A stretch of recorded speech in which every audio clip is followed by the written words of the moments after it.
This one has really split opinion. Crowd incensed that Leif Davis was shown a red card for a challenge from behind on Bukayo Saka on the halfway line.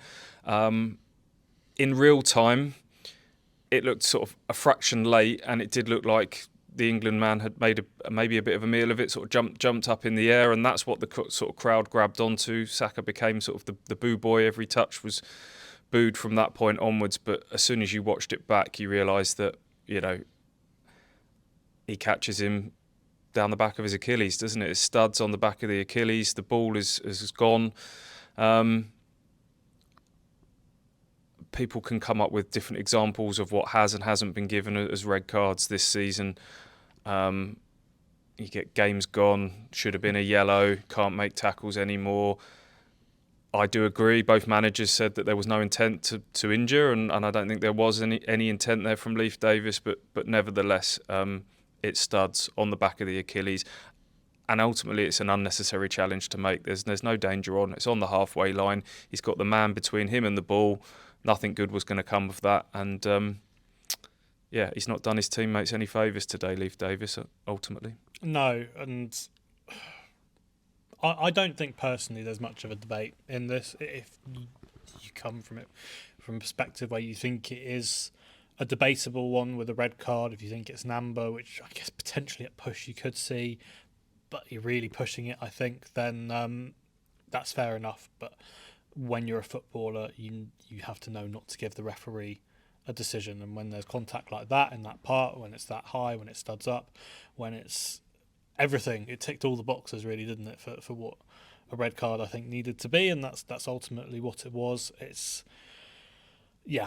kind of summed up again maybe his form in the last few months, and it summed up what happened today. Both of the goals come from Saka running at him. It's from that side, and then he has that moment, whether it's frustration or what it is. I don't think, as you say, it's no intent to injure, but only he will know whether there was an element of frustration in that, whether there's any intent at all, or it might just be purely unfortunate that his foot lands 6 inches back and nothing happens, and it is what it is. But look, I think everything looks worse in slow-mo. Everything looks worse with a still frame.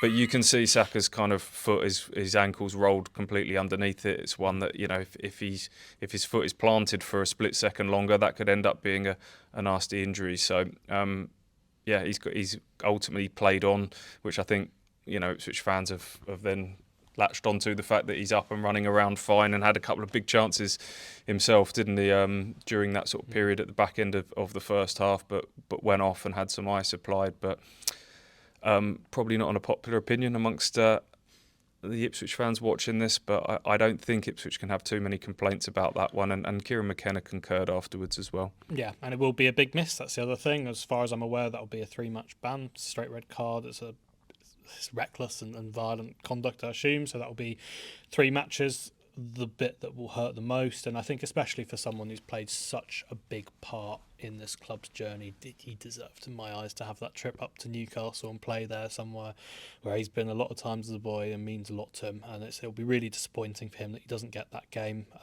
Look, it comes of his own doing, and he has to take responsibility, and I'm sure he will, and you could kind of see that when he came off the pitch, and he deserves what comes from that, because I do think it was stupid, essentially. It was a poor one, but that will hurt him, and it will hurt Ipswich, where they're now looking a little bit light at left back going forward, so they'll have to try and find some solutions to that problem. A big blow for Town in the next few games, and gutting for him as well.